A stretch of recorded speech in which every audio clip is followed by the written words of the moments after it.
Hello. This is the story of the Bright-Eyed Killer 2, also known as the story of the Bright-Eyed Killer seen through the eyes of other men. And I'm going to make this as a movie because once I make the first Bright-Eyed Killer, some studio is going to say, oh, you should make another one. I'm not going to make another one, but at least I have this graphic novel that I could adapt it from. July 1st, 1972, Milwaukee, Wisconsin. Detective Tremblay walks into a nightclub and he sits down in a booth across from the gardener. Detective Tremblay says, "Hey Frank, how's it going?" The gardener responds, "So, would you like your usual?" Tremblay responds, "You know me well." The gardener adds, "And are you still buying for Sanchez as well?" Tremblay responds, "Yeah." The gardener says, and Tremblay responds, "Yeah, I won't tell. And as long as you have great stuff, I won't rat you out as long as you have great stuff."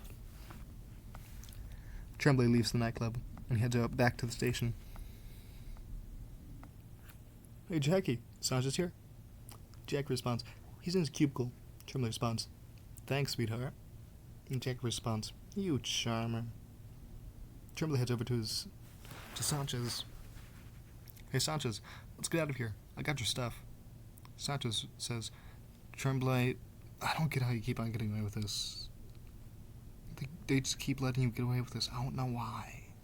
Tremblay responds, "Well, we're all the station has, and I don't think my father would fire me just because I'm having fun." Sanchez responds, "Tremblay, I can't do it today. I have to work this case on the missing stock at a supermarket. They lost some stock, so we have to work there. Alright, today we have to work there." Tremblay responds, "Well, let's get there then." The detectives Sanchez, Tremblay, Ramirez, and Garcia work on the case to find who would have stolen the stock at the supermarket. Bending back to Frank, the gardener. At the garden, he uses a lamp to light him as he is sorting out his products, to be best aware of the stock that he has of each product. Once he finishes sorting, he picks up a joint and he begins to experiment with combinations of products. He adds alcohol to the joint, along with a mixture of acids, to make the strongest joy drug he can. As he sits back, leaning in his chair, with anger and impatience, making sure that he can make this as fast as he can, he has an uncontrolled amount of anger, so he slightly jolts himself as he's sitting in the chair, unknowingly, and he spills some of the acids onto the plant behind him, as well as the alcohol and all the other mixtures that he has near him. As he falls, he splits his skull, making the fluids from his brain spill out into the plant. A spark of fire flicks on his face, burning his face off. The skin starts burning, causing the soil to now be doused with the oils from the man's burnt face, as well as the parts of the broken skull now put into the soil. The following day, after the detectives have been studying the case, they head to the supermarket. They start to ask the owner what all they know about the missing inventory. The owner responds, "They're aware of only 2 people being on shift at that day, but since they were closing, it's not likely that anyone would have been in there." The detectives interview both the workers, but both workers maintain the same story. They both say that they were on shift and they were only there for a few hours. But in those few hours, it must have been stolen, as they were paying more attention to cleaning up and fixing up the store before they leave. The detectives ask them if they know who could have done this, who could have stolen the 8 bottles of wine. Both workers agree they don't know a single person who would have done that. They just worked here for a few weeks. They don't know much about any of the other workers. The detectives stand up and call it a day, going over to the owner and saying, unless they have any suspects, there's not likely a way they could tell who would have stolen the bottles of wine. So the workers who would have stolen the bottle of wine would most likely need to be caught next time, so perhaps they should use some sort of cameras to monitor their storage. After calling it a day, Detective Tremblay and Sanchez head over to Tremblay's apartment. Once there, Tremblay hands a stash and a lighter of marijuana to Detective Sanchez.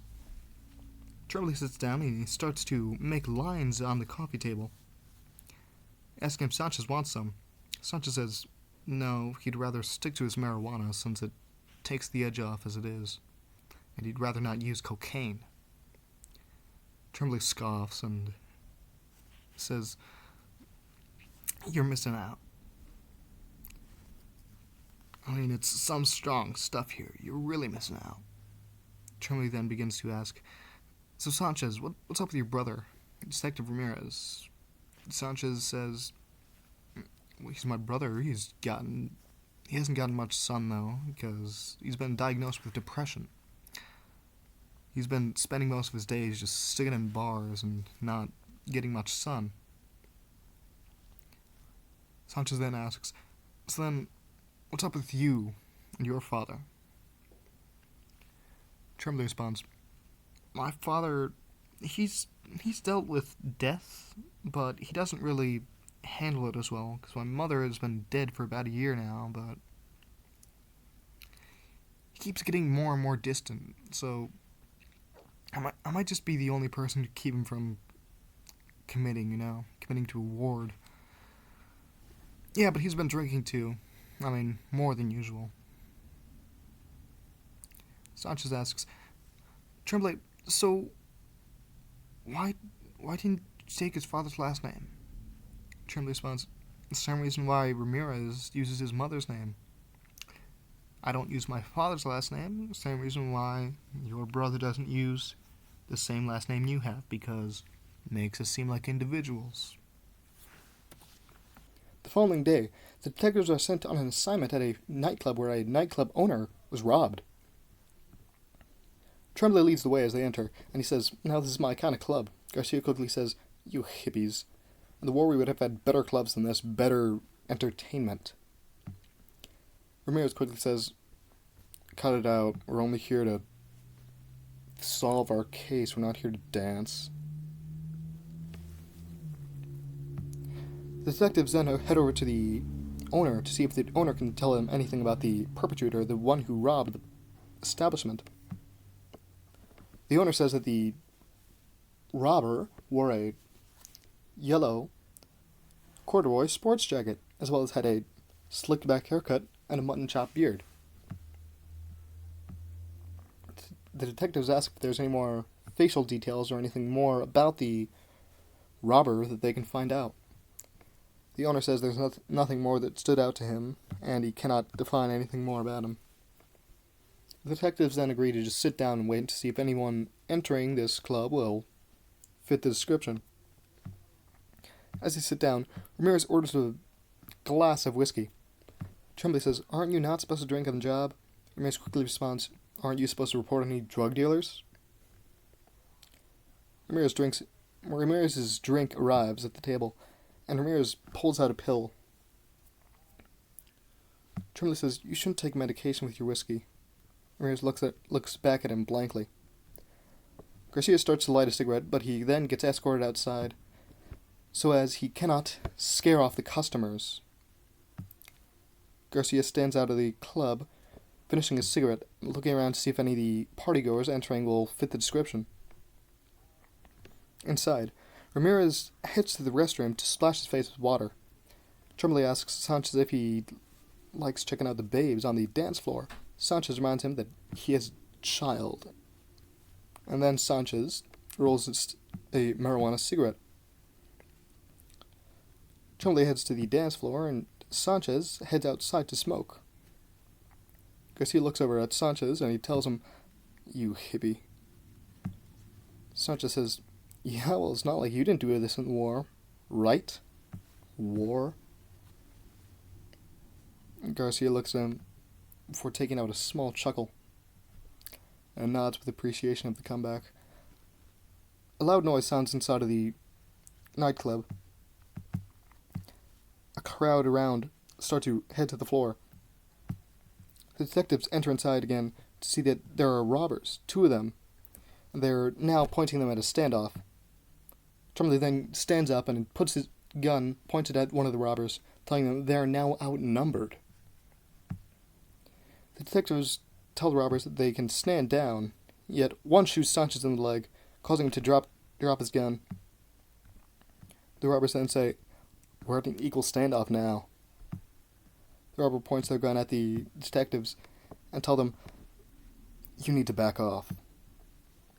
Ramirez gets out of the bathroom and he quickly uses his revolver to fire 2 shots. The detective detains the robbers. Ramirez picks up Sanchez and Sanchez says, "You didn't have to do that." Ramirez then says, "Well, your wife won't like to hear this story." Garcia tells Ramirez, "They had to handle it this way, if you guys are going to do nothing."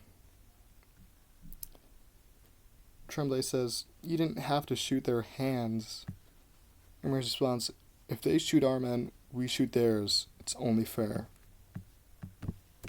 Panning back to the garden, a tomato plant is being rapidly growing as if it is fueled by the loss of the life of the gardener. The gardener's face is melted away, leaving the eyes intact. In the tomato plant stands one rapidly growing blue tomato. The blue tomato falls on the gardener's face, seeping over the total of the eyes. Within minutes, the corpse begins to darken, and a slight jerk occurs in the body, as if the body is now coming back to life, resurrected. The following day, detectives assess the criminals that they have put in the cells. The criminals tell them that detectives, we were only there to get money for rent and pay for food. The detectives assess that the criminals are most likely telling the truth, or at least one of them, perhaps. As the female criminal, she was most likely just the accomplice, only there because she was intending to help him out, but, as it seems, she was not intending to cause any harm. Therefore, she shall not be put up with the same consequences as the other who is going to be imprisoned. The detectives head away from the jail cells, finding that they have a new case that they must work on. This new case is regarding a missing person, a missing child who has gone missing approximately a week ago. The detectives assess that this case is similar to one they have seen before. Therefore, they will go through this case as they have done in the previous case they have gone through.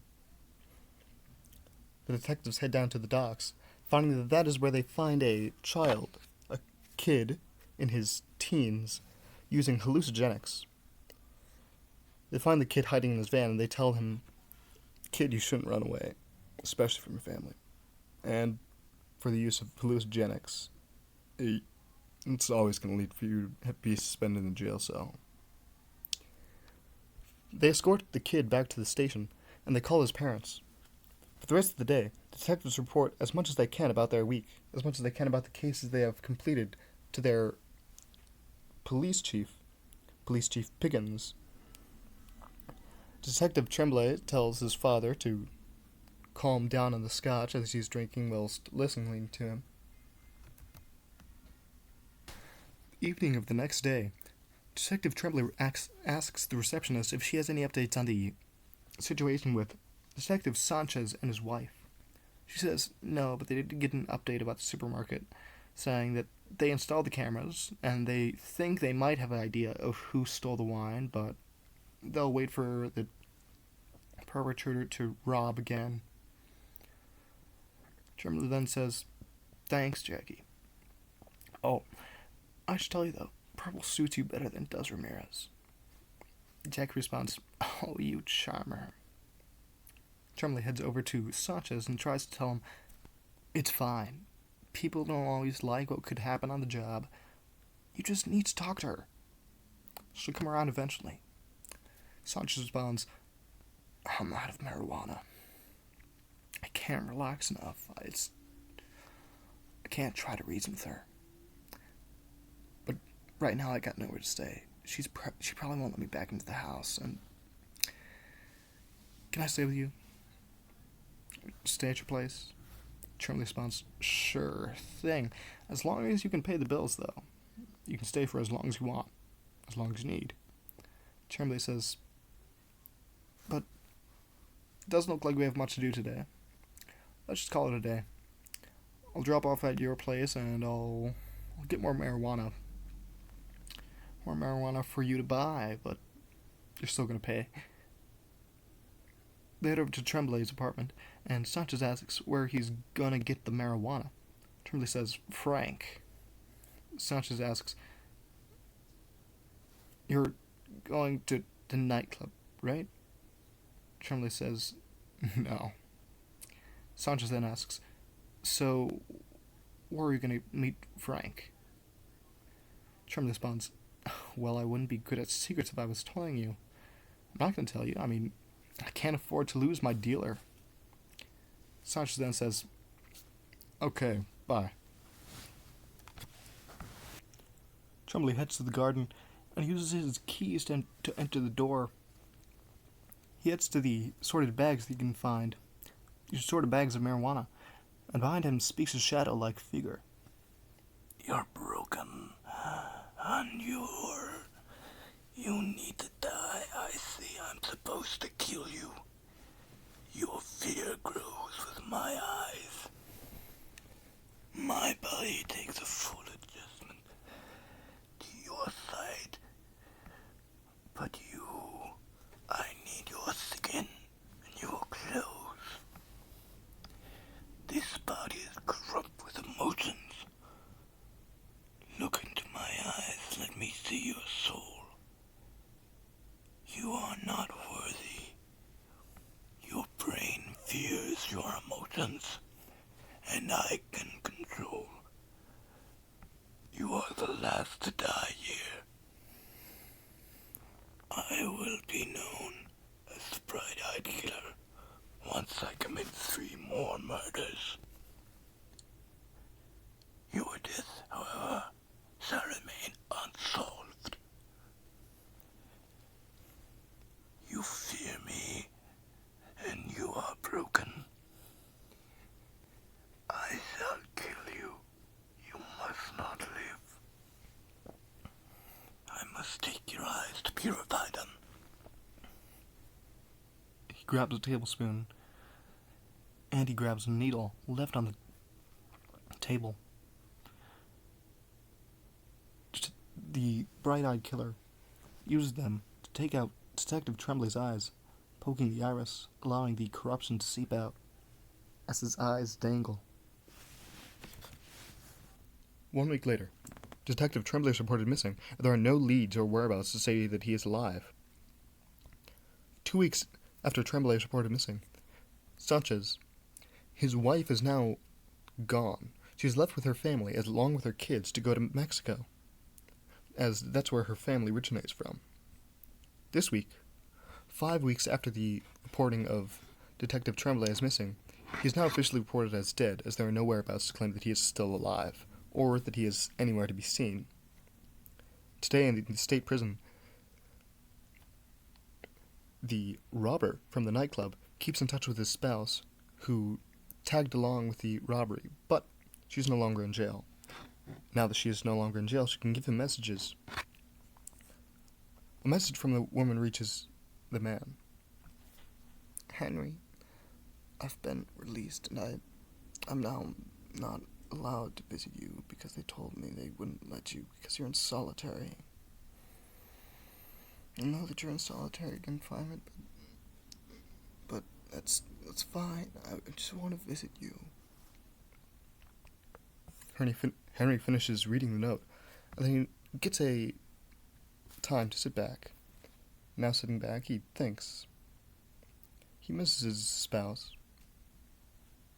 There's nothing to do in this cell as he's surrounded by no noise. Yet suddenly a noise occurs. The slot in his cell is opening. His food port is able to give him food. He sits waiting for the tray to fully enter his room, and then he grabs it. As he starts to sit back and eat, he sees that there's a glowing blue tomato. 2 glowing blue tomatoes. He sits back and begins to eat, but as he does, there seems to be growth in the tomatoes. A shadow is coming through the slot in the door.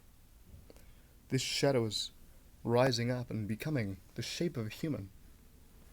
The shadow isn't his, but the tomatoes on this tray are now falling out. The seemingly blue tomatoes begin to roll off the tray and scale up to the head of the shadow. Once they get in place, the shadow now steps forward with a three-dimensional body, and it begins to speak. Henry, you are the first to die by my hands, or at least the first to be seen. You will serve the purpose to start the case of my killings. You fear me, but you choose to believe you don't. I see you trembling. Your life serves only the purpose of death. You must think I am the truth. I know the truth. I know the past. I know the truth. Death by my hands is all that there is for you. But I foresee your spouse.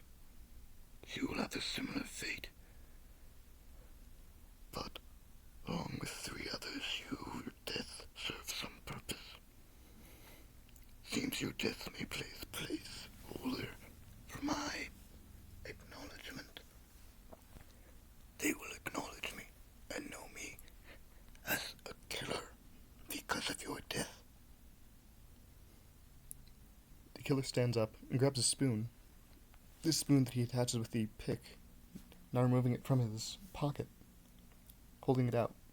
He points it at the man, ready to scoop out his eyes. The killer pulls out the eyes of the man, letting the iris have the corruption seep out. Then he proceeds to transform back into a 2-dimensional shadow, throwing the eyes out of the hole in the cell, allowing him to reconstruct as a shadow figure. The killer leaves, leaving the body alone there. Eyes pulled out of its sockets, burn around the skin, around the eyelids. Eyes pulled out, puncture in the iris. Police station the next morning, August 18th, Jackie asks Sanchez how he's been doing since his wife left. Sanchez says, well, I've been doing alright. I mean, I don't like it, but then again, it's been hard to relax, you know? It's hard to relax. But I've been using Tremblay's apartment. I guess it's mine now. But you should probably make sure that Biggins is better, too, because, I don't think he's been doing well since, well, Tremblay. Yeah, since his son, you know? Jackie nods as Sanchez heads back to the other detectives. The detectives then find that they have a new case. They find that a body was found at the prison. Detectives head to the prison and find that they can document a crime scene. At the scene, they're asking who could have done this. The warden tells them they have no idea who could have done this, as it has been unlikely for anyone to be permitted inside to enter the cell. The only people that could have would have been the people to give him food. But it's not likely that they would have entered to kill him. More likely, the only possibility is that this is an action that the man did himself. The detectives view the corpse as they see a slight heat ring, as this ring is burnt around the sockets. It is in the eyelids. The eyes have been removed. They're still connected, but out of their sockets. There's a blue liquid seeping out of the iris. This liquid seems like blood, but a bit too colorful for blood. The detectives are stumped. They cannot find any solution to how this could have happened, as the man would have not been able to have done this himself. It's not likely that he would have had any pick to shoot in his eye, to poke his eye in, nor anything to scoop his eye out. The detectives write down as much as they can from this case, as they cannot expect to believe anything. But yet, with all they write down, they file it as a unsolved case. As they're about to leave this room, Ramirez adds, "Hey Sanchez, isn't that the guy that shot you in your foot?" Sanchez responds, "Yeah." Ramirez nods his head. The following day, the detectives are studying the missing case of a missing person, and Jackie tells them, "We're going to need to hire a crime scene photographer for future cases." Detective Ramirez says that's not necessary. We can inspect the cases thoroughly enough on our own. We don't need a crime scene photographer. Jackie then adds, "Well, Chief Biggins said you needed one." Detective Ramirez nods, accepting that whatever Chief Biggins says goes. The detectives then drive to the missing person to find them, as Sanchez and Ramirez share the same car, as Sanchez finds it's easier to stay in his brother's car than drive on his own. He gets to save gas. Sanchez sits in the passenger seat as Ramirez puts an 8-track tape into his car to play Sinatra. Sanchez tries shifting the radio to hear the new hits on the radio, but Ramirez knocks his hand away, saying, "Sanchez, I need this music. It keeps me calm." Sanchez then sits back in his chair, and he asks, "Ramirez, where's your gun?" Ramirez says, "Well, I have a gun. The designated one you're talking about, though, that's in the glove box." Sanchez asks, Why is it that you don't use your designated gun?" Ramirez pitches a fake smile. "Well, it's obvious. Revolvers are better." Then the detectives arrive at the docks to find the missing person, and find again a kid is high on hallucinogenics.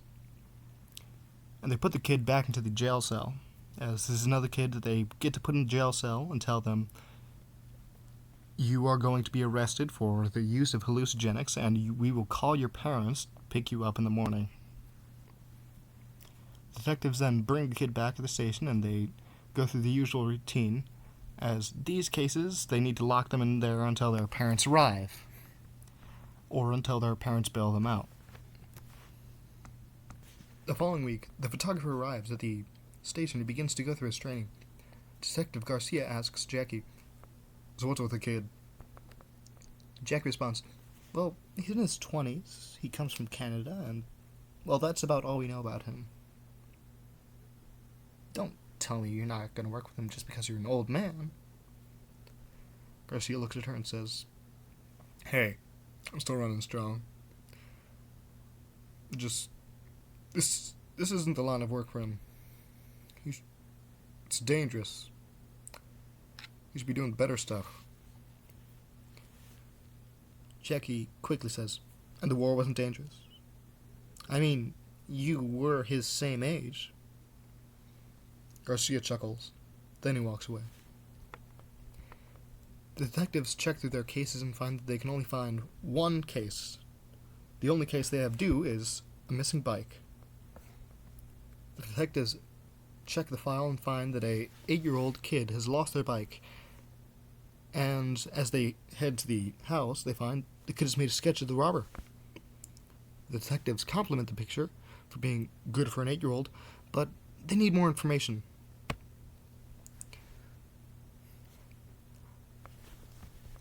The kid tells them that the man was a man in a striped shirt, and he was a robber that lives right across the street. The detectives look at each other and appreciate the simplicity of this case. The detectives cross the street and knock on the door of the man across the street. The man responds, "Hello." The detectives say, "We hear that you are possessing a bike that was stolen from a kid." The man says,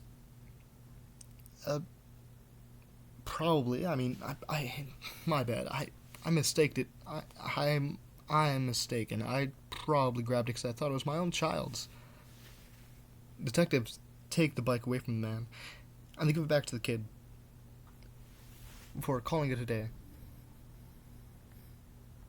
Later that same day, the man who was taken for taking the child's bike earlier, he now leaves his house, and he heads to the nightclub where he works.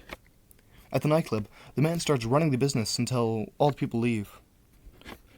Once it's been hours and everyone's left, he now starts to clean up, and as he does, the door swings open. The man says, "We're closed. Come back tomorrow." Which responds to the man is a voice saying, You take joy in the experience of others. You watch others feel joy. You find joy in others. Why not yourself?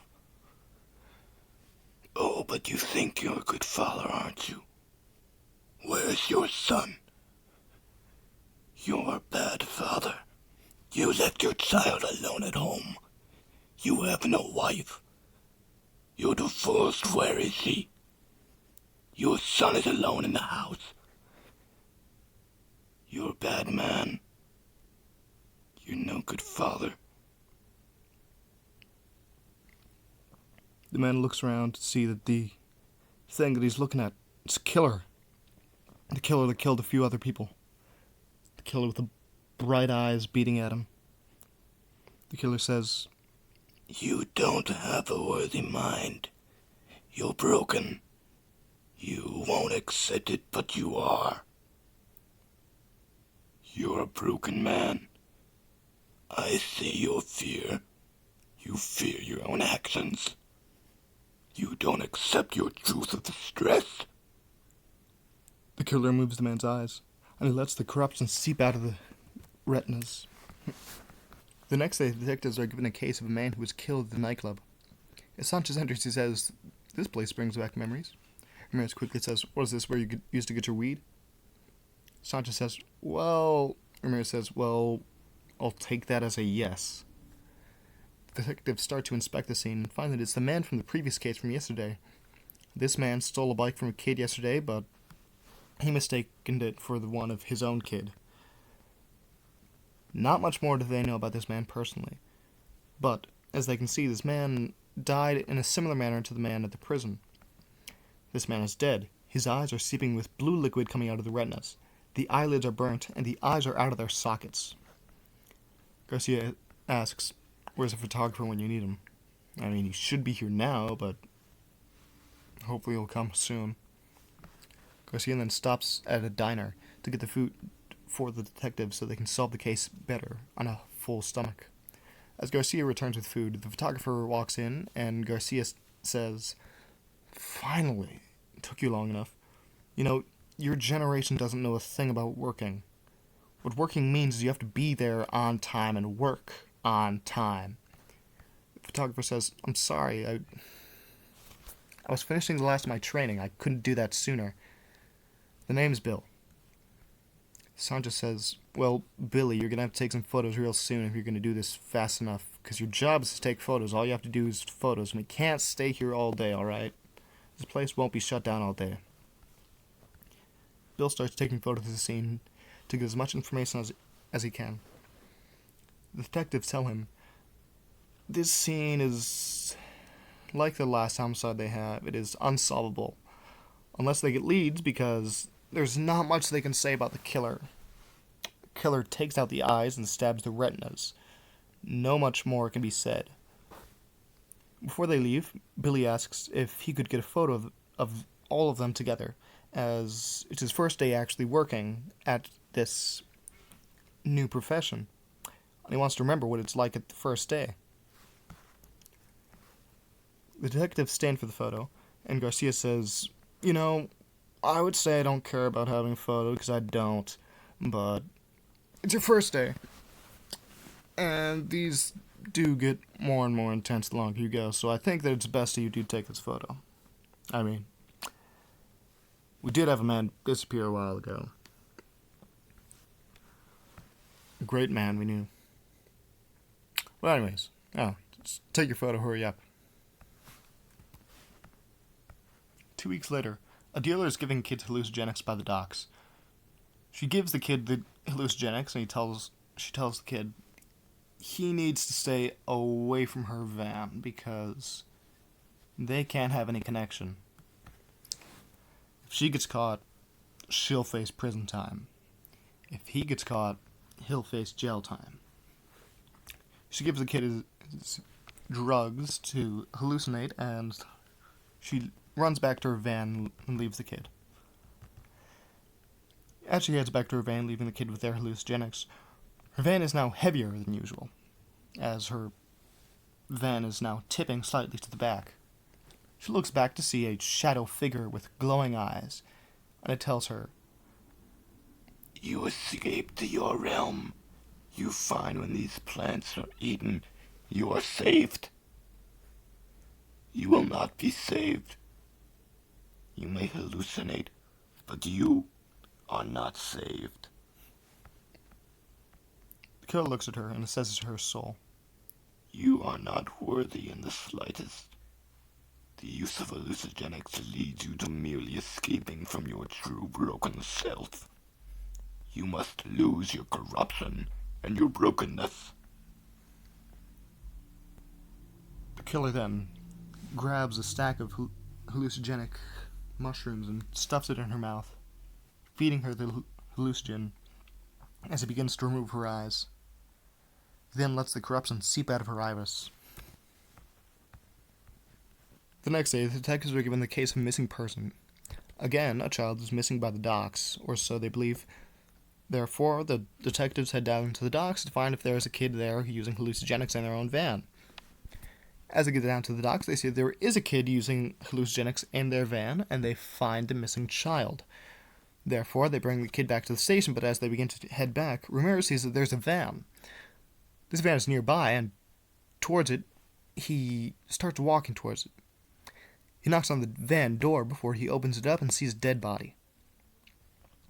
He tells Garcia to bring the kid to the station when they will bring Billy over here once all the detectives are ready to assess the scene. Once they get this kid back to the jail, Jackie is now there waiting for the child's parents to bail them out. The detectives start to assess the scene and find that it is a match to the killings of the other two homicides they have seen before. This woman was killed with the same sort of thing, to take out her eyes, burn her eyelids, and stab the center of eye with blue liquid falling out. Yet, this one, she had hallucinogenics stuffed into her mouth, probably to change her perspective as she died. Whether or not, it is still a case they'll mark as unsolvable. Sanchez finds marijuana hidden in a compartment on the side of the door, and then he pockets it. Ramirez stares blankly at the detective, and he starts to head back to the office. Once at the office, all the detectives are confronted by Chief Biggins, who confronts them, telling them they can't just let all these killings keep happening. They can't just mark them as all unsolvable. But, since it is such a rare occurrence, and they need their detectives to do the work around town, Bill will be the one to make the connections and find what all he can about this murder. Whether it's a killer of the same person or is a killer that's a multitude of people. The detectives then go to their work, going around town solving cases, and Bill begins to study the cases. Bill starts making connections, and he finds that there is to believe that each of these murders, every single one of them, is connected by the one person. One person would have killed all these people with the same weapon. Yet, what kind of weapon would make a person's eyes pop out, stab their eyes, and also burn their eyes, perhaps?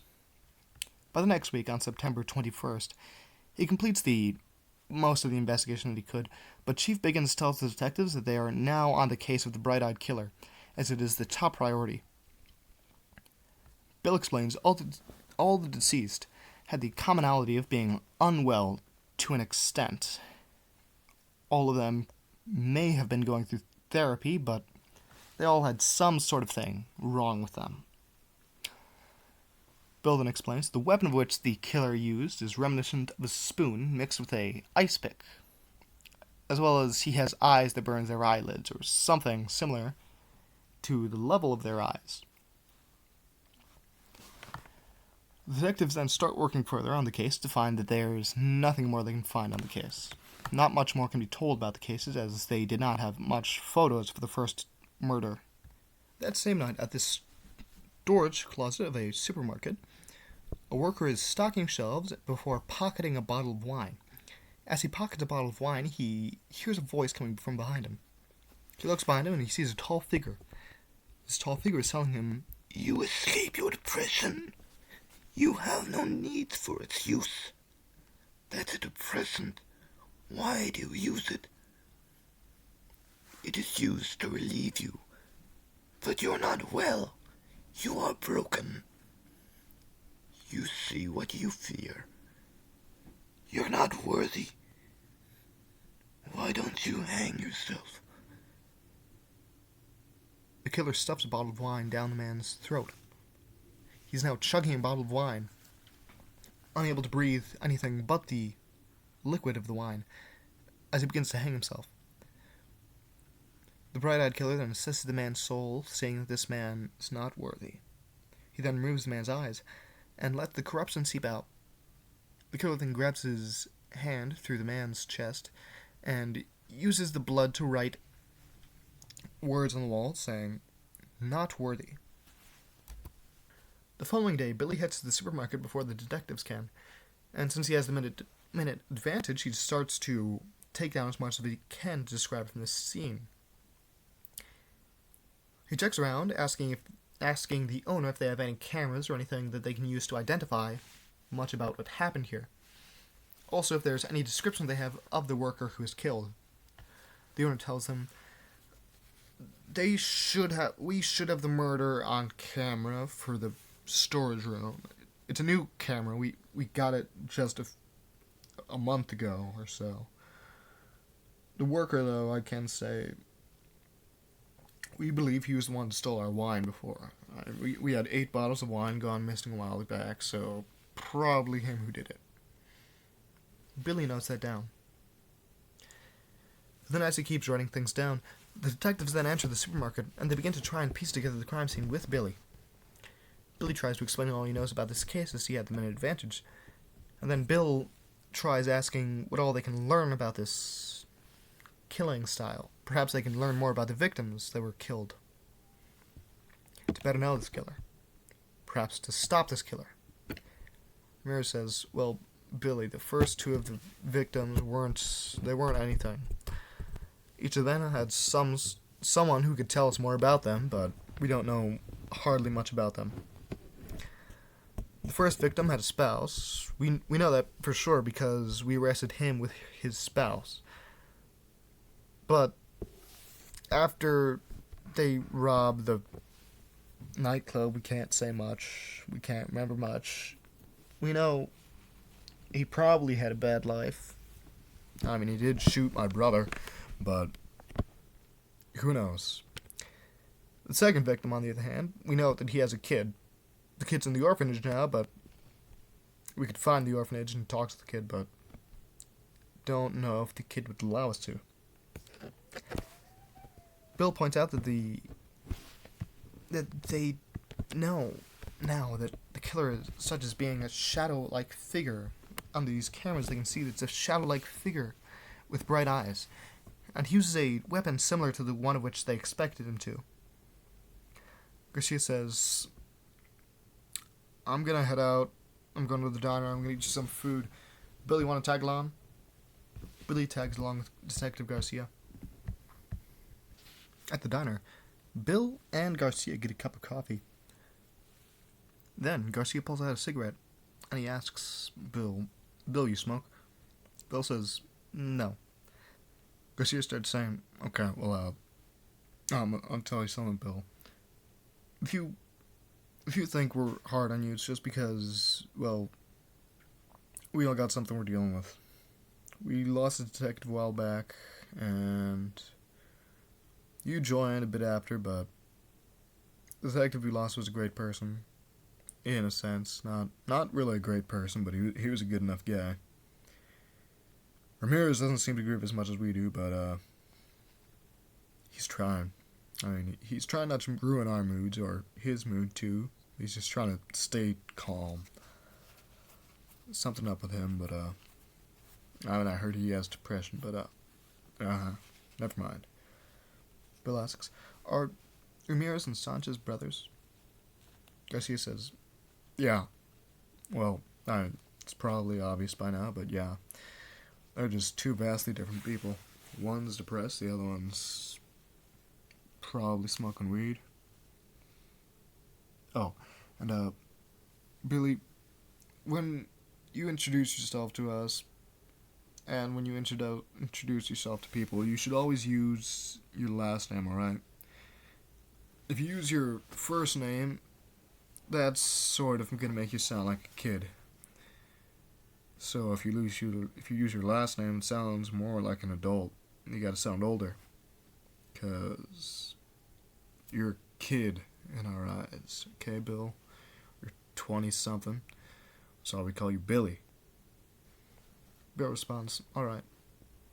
Garcia says, Bill, I just want to say, you kind of remind me of myself. I mean, at your age, I was just like you. I would get to work early, I'd be all cheery, I mean, it doesn't last long. Life sucks. And you're gonna have to learn, though. That's something you learn. Bill responds, I wasn't early. I just got here before you guys. But, I know, life does get hard, but I just let it happen. Bill and Garcia then leave the diner, and they get told to enter an apartment. They then enter the apartment with their food. As Garcia and Bill were at the diner, Ramirez and Sanchez are at the drugstore.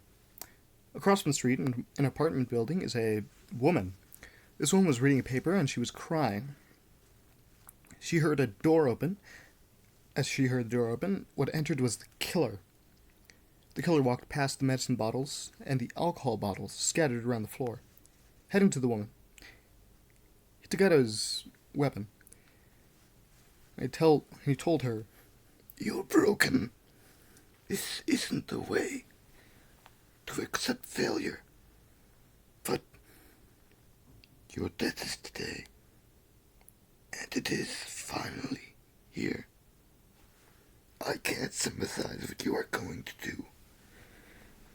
But I will tell you, this isn't the way you die.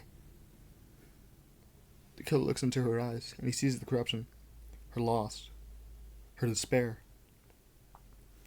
and her acceptance. He fills her mouth with the remaining pills and the remaining alcohol on the floor before he raises his weapon, and he uses it. He uses the weapon to remove her eyes, and he lets the corruption seep out of her soul.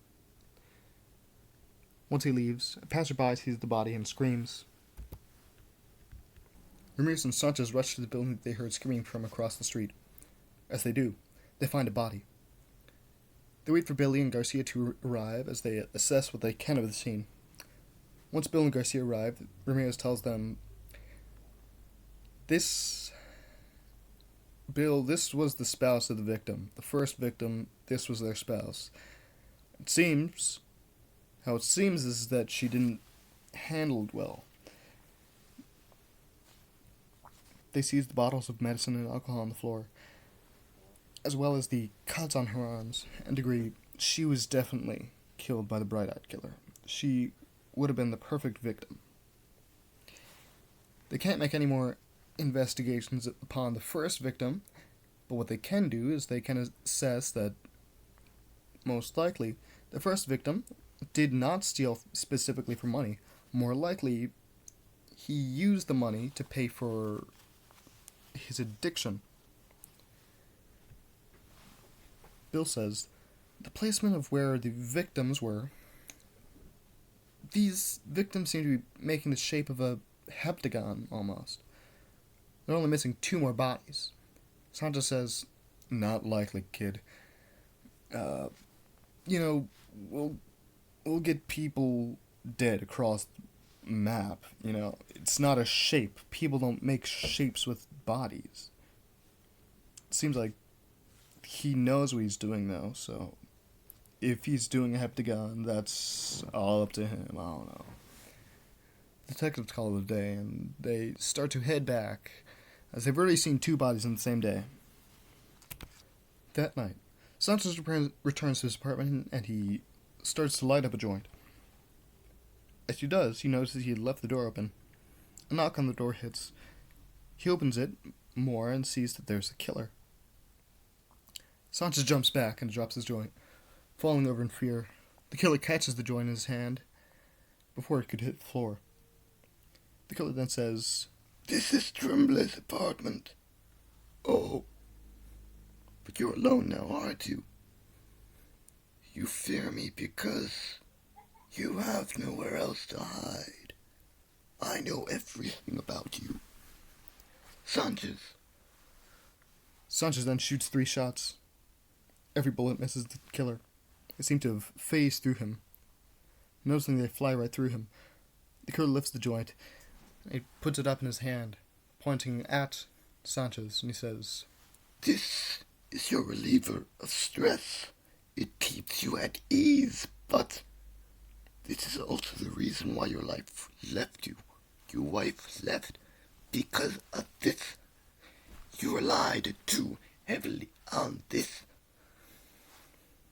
But you're already broken. You're a man who stays happy, but by giving himself relevance. You're not truly happy, are you? You have fear, anger, loss, sorrow. Your brother will know about your death by tomorrow. Your brother is one of the only choices. The killer backs Sanchez into the bed, and he places the joint of marijuana joint into the mouth of Sanchez before he turns on the television, and he begins to go through his process, removing Sanchez's eyes, letting the corruption seep out of the soul. The following day, the detectives are given the crime scene. At the scene, they see Sanchez. Sanchez is lying in his apartment. He is killed by the bright-eyed killer, as it seems. Garcia adds, the killer must have known Sanchez was on the case. Ramirez says, that's a good idea, yes, but the killer's a smart man. The killer targets those who are unwell, as Bill has told us. Billy, you told us that, right? Yeah? Well, Sanchez was very unwell. Billy points out that Sanchez must have tried to fight back, but the bullets must have missed. Billy then adds, the killer is one body away from a complete heptagon. Ramirez and Bill agree that's an absurd idea. The killer wouldn't want us to find where he's at. It's not that dumb. Bill, well said, mapped out where the next body would be. As the detectives are studying the case of Sanchez, on the bridge, during daylight, Chief Biggins is standing, looking down at the water. He then looks to his side, seeing that there's a silhouette. The silhouette is reminiscent of Tremblay. It's walking near him. The chief calls out, Tremblay! The silhouette responds, No, I will not be. I'm sorry. The silhouette gets closer, revealing that it's more distinct now, and this is the killer. Biggins asks, why? The killer says, I killed your son because he was broken like you. But his mask, it only broke when alone. He cared for you. He believed you wouldn't live long without him. Your family's gone. Biggin repeats, family. The killer says, Your death will be remembered by me. No one else will remember you died here, or by my hands. I know you are broken, but I'll say it's your choice. You already lost your family. Do you wish for me to kill you, or do you wish to do it yourself? Biggins responds, you should do it. The killer responds, Very well. The killer searches Biggins' soul before removing his eyes and allowing the corruption to leak out of his soul. Biggins falls from the bridge, his body falling into the water, never to be seen again. The detectives are studying the case of Sanchez, still trying to find if there's any more that they can find in the scene. Garcia decides that he needs to leave back to the station and grab his cigarettes they left on his desk. As he gets back to the station, Jackie is beginning to leave. She tells Garcia to pick up what he can, because he'll have to close up. Jackie then leaves. Garcia is now alone in the station. Garcia heads over to his desk to find his cigarettes. Garcia then hears a phone ring. Behind him, he hears the phone ring. It's odd. No one should be calling him. He turns around and sees the killer. The killer is now staring right at Garcia. The killer draws his weapon. The killer removes his weapon from his pocket and he tells Garcia, You're still shocked, aren't you? You won't use your weapon. You have a gun. Use it. But you know you have seen. You have seen too much. The people you killed. The men who have died. Stop your mask. I know you're broken. You cannot fight. Look into my eyes and I shall see how broken you are. the killer stares him into his eyes.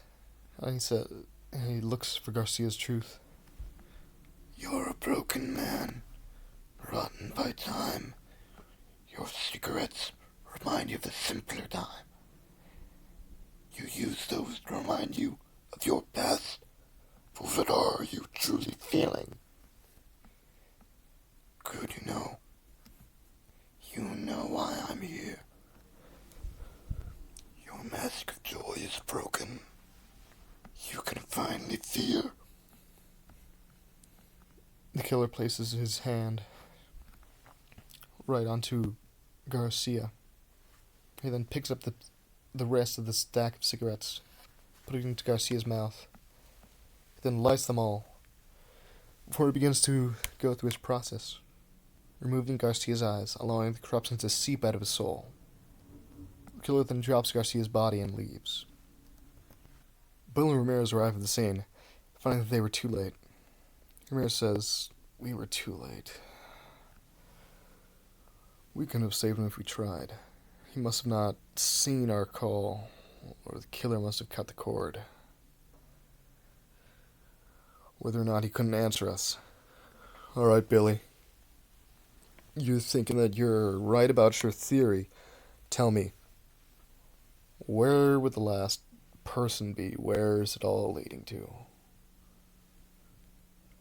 Billy responds, "There are two locations. Either it's a bridge or it's the garden. Which do you think he would be at?" Ramirez responds, "He's an intellectual, and he would probably care more about the garden." Ramirez and Bill then start to head into Ramirez's cruiser. Ramirez's 8-track stops, and the radio starts playing. Bill reaches out his hand, trying to change the music back to the 8-bit track, but Ramirez tells him, "No, keep it. I usually listen to music to stay calm. This, it's alright." Bill asks, "And to stay happy?" "What about then? You listen to music to stay happy?" Ramirez takes an antidepressant, and he responds, "This song isn't half bad. I guess your generation did do something good. Hopefully they are useful for something." Then they drive off to the garden. And once they get there, Ramirez leaves a message on the police chief's answering machine, asking for backup. Ramirez then tells Bill to take his gun from the glove box, telling him, "If you see the man with glowing eyes, you must shoot him. No second guessing, Bill. Shoot him." Bill asks, "But this is your gun. What about you? What are you going to use?" Ramirez responds, "I have a revolver. I got my revolver. Much better than that issued weapon." The two then enter the garden, but Bill gets quickly turned around in the dark. Searching for the red-eyed killer, they split as Ramirez finds a spot with lighting. Bill keeps wandering around until he hears a gunshot, Bill starts to follow the gunshot that was sounded.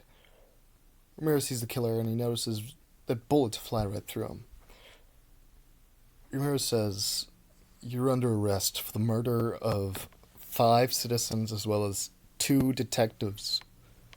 The killer adds, You're so admiring, but you are so adamant you can win.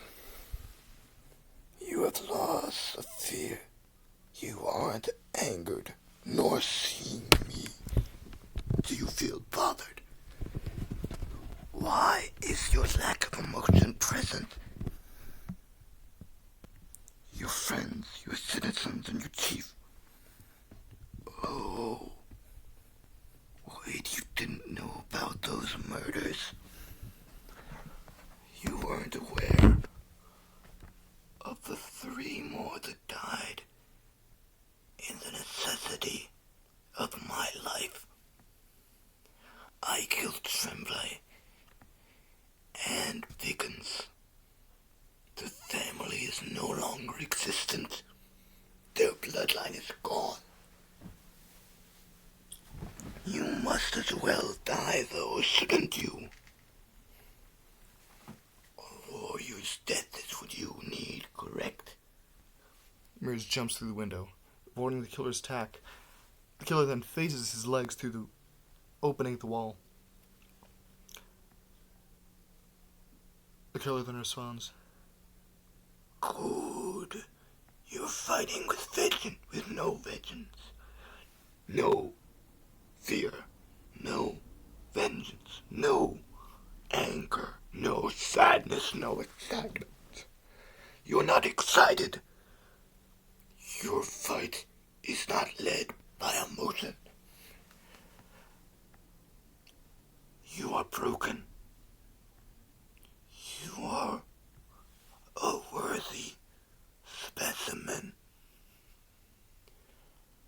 But have you know, I am no intellectual, nor a man, merely a being, pokered by mankind, made by mankind, yet humans, with the body of a man. I have a body of a man. And the eternal life, the eternal knowledge of the cosmos, all in existence, past, future, all realities. I know it all. I was made by corruption, depression of fake mankind, as well as all broken parts of mankind that exist. You humans hide. You all acted to the best of your abilities. But you have no mask. You Sanchez have no mask. You Ramirez have no mask. You Garcia have no mask.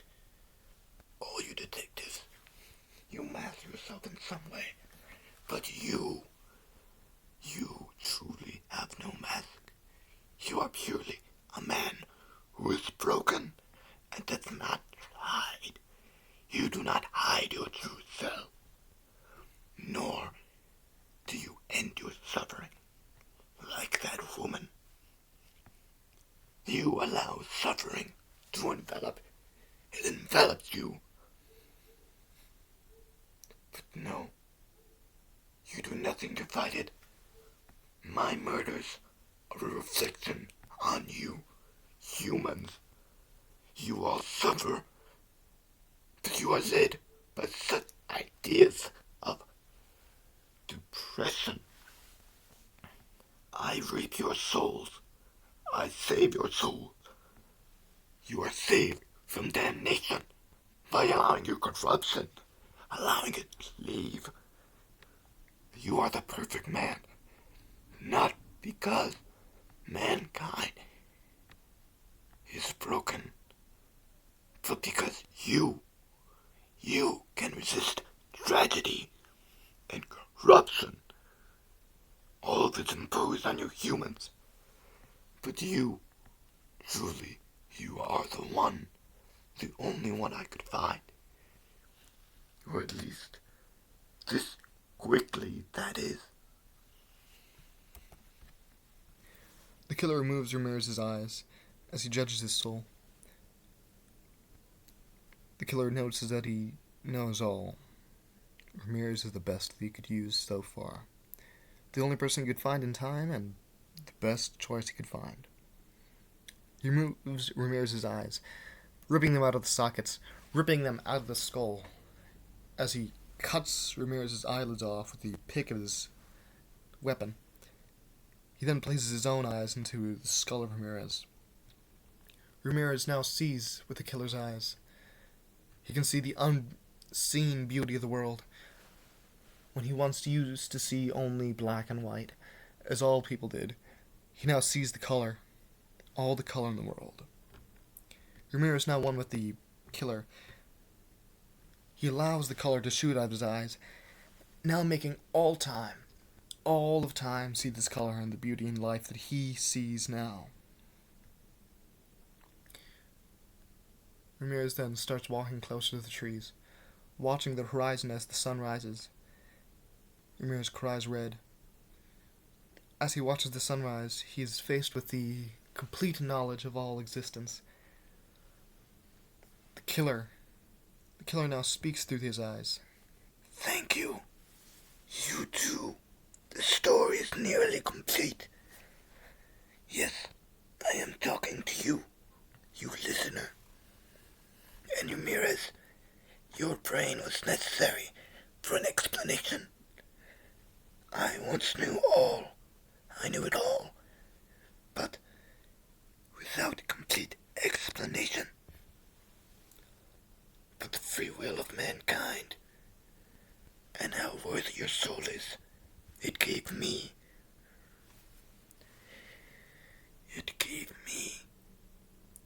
the complete explanation to all. I can now explain why I know, why I followed blindly, why Bill's approaching me, why I am eternally immortal. Bill then approaches closer. As he sees the killer, then he shoots immediately. Bill then approaches the body, saying that the killer is now down. The killer is dead. He looks into the face of Ramirez, and he removes the eyes. The eyes tell him, Bill, you have done well. I see your eyes are pure. Your heart is pure. But you must know, this did not occur to you specifically because you are too young. You will never understand at your age. I kill them for a reason. Every man has his own point of snapping. A state of mankind that they cannot teach you.